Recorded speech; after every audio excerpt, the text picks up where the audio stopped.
Hi అండి. మనలో చాలామందికి అల్లం వెల్లుల్లి పేస్ట్ చేసుకోవడం అనేది ఒక పెద్ద టాస్క్. కొంతమంది ఎలాగో తిప్పలు పడి చేసుకున్నా వాళ్ళకి పాపం ఎక్కువ రోజులు స్టోర్ కాదు.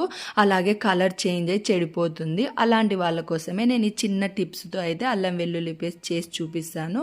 ఏం లేదండి, మంచి నాటి అల్లంని పెద్దగా పెద్ద కాడలుగా ఉంటుంది కదా, ఆ అల్లంనైతే తీసుకొని మనం రేపు మార్నింగ్ అల్లం వెల్లుల్లి పేస్ట్ చేస్తాము అనంగా ఇవాళ నైటే నానబెట్టేసుకొని మార్నింగ్ తొక్కలన్నీ తీసేసి నీట్గా కట్ చేసి సన్నగా పెట్టుకోవాలి.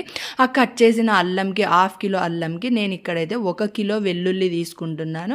అలాగే 10 గ్రామ్స్ చెక్క, 10 గ్రామ్స్ లవంగాలు అయితే తీసుకొని ఈ అల్లము, వెల్లుల్లి, చెక్క, లవంగాలు అన్నీ బాగా కలిపి కాస్త ఒక పిరికెడు ఉప్పు వేయాలండి. ఉప్పు వేస్తేనే బాగుంటుంది, ఎక్కువ రోజులు స్టోరేజ్ కూడా అవుతుంది. ఇప్పుడు వీటిలో నేను కాస్త పక్కకు తీస్తున్నాను, అది ఎందుకనేది మళ్ళీ చెప్తాను.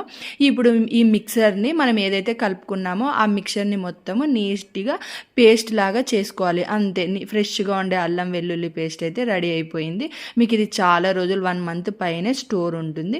ఇప్పుడు నెక్స్ట్ వచ్చేసి నేను పక్కకు తీసిన అల్లం వెల్లుల్లిలోకి 2 కట్టలు మంచి కొత్తిమీర అయితే ఫ్రెష్గా కడిగి నీట్గా ఇలా వాటర్ అంతా వెళ్ళిపోయేలాగా డ్రై చేసుకొని ఈ అల్లం వెల్లుల్లి, ఈ కొత్తిమీర అన్నీ కలిపి మిక్స్ చేసి బాగా మిక్సర్లో మళ్ళీ మెత్తని పేస్ట్ లాగా అయితే చేసుకోవాలి.